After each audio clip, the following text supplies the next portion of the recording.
औंढा नागनाथ तालुक्यामधील पूर्णा नदी पात्र व सिद्ध नदी पात्रामधील वाळूचा थांबविण्याकरिता तहसीलदारांना ग्रामस्थांनी दिले निवेदन। औंढा नागनाथ तालुक्यामधील मूर्तिजापूर सांगली येथे पूर्णा नदी व सिद्ध नदी पात्राचा संगम आहे।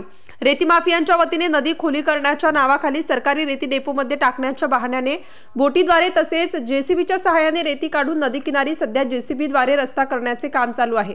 या ठिकाणी रेती उपसा केल्यास मोठमोठ्या प्रमाणात पाण्याचा साठा असलेल्या पाणी साठ्यावरती शेकडो शेतकऱ्यांवरती उपासमारीची वेळ येणार असल्याची शक्यता नाकारता येत नाही।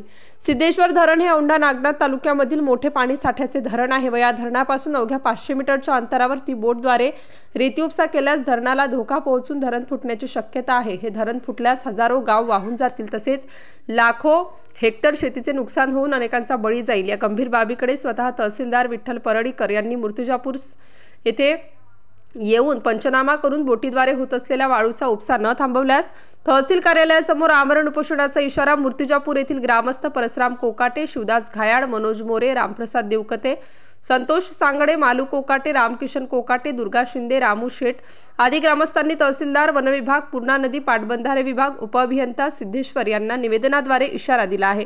न्यूज 9-1 मराठीसाठी नागनाथ मुळे, औंढा नागनाथ। मूर्तिजापूर सांगली इथून बोलतो। मला सिद्धेश्वर धरणाचा हा आपला वाळू बोटीनं काढण्याचा संपर्क करतो। आम्हाला शेतीचा धोका होतो। आम्हाला नदीला बोटीचा त्रास आहे। वाळू उपसा होण्यासाठी तहसीलदार साहेबाकडे आम्ही तक्रार करण्यासाठी आलो आहे।